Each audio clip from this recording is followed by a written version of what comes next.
Maligayang pagbabalik po muli sa inyong lahat. Latest weather update po tayo ngayong hapon po or magagabi na rin ng Miyerkules January 10, 2024. Pero bago tayo magpatuloy mga kaibigan, pa-like and subscribe naman po and pa-hit ng notification bell para updated kayo mamaya or bukas sa ating latest weather update. So narito na po ang ating Sypnosis, galing na nga rin po sa Pag-asa, no?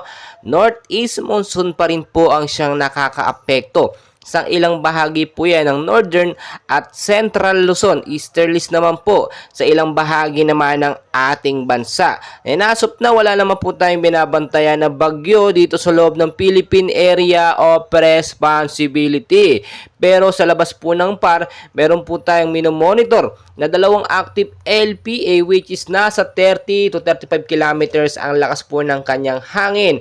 At binabantayan po natin kung ito lalakas po paglipas ng 24 hanggang 2 araw po, no? At makikita nyo naman, itong active LPA, posible itong maging ganap na bagyo. So minomonitor natin yan. Nasop na wala na po naman po itong direktang epekto sa ating bansang Pilipinas. So kapag nagkaroon ng bagyo na tumama dito sa Pilipinas, yun po yung kauna-unahang bagyo na posibleng pumasok. Tatawagin po natin yung bagyong Alakdan dito sa Pilipinas.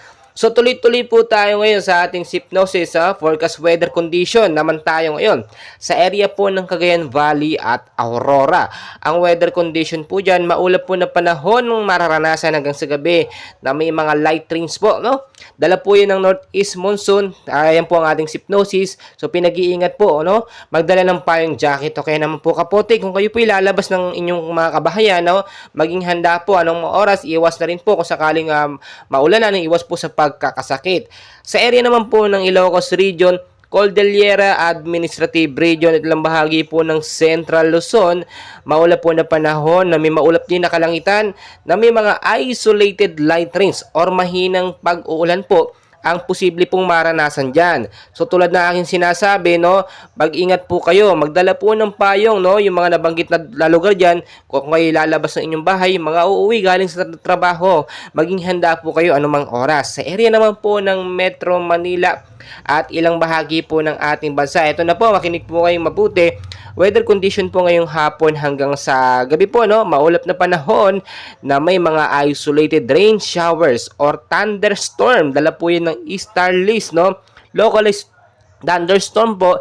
Ang epekto po niyan dyan sa Metro Manila, no, posible po magkaroon ng pagbabaha at landslide po, no, kapag ito po'y lumakas pa ng sobra. So yung mababang lugar po dyan sa Metro Manila, mag-ingat po kayo sa banta nga po ng pagbabaha. Ngayon pa lamang po, linisin na yung mga estero, yung mga kanal, yan po ang nagiging main cause ng pagbabaha, no, hindi makadaloy ng maayos ang katubigan sa mga drainage dahil sa mga baradong basura. So mag-ingat din po yung matataas na lugar dyan po sa may bandang Silangang Mindanao naman tayo, no, at mag-ingat po kayo dyan po kasi madalas dumadaan yung mga bagyo, yung mga active LPA.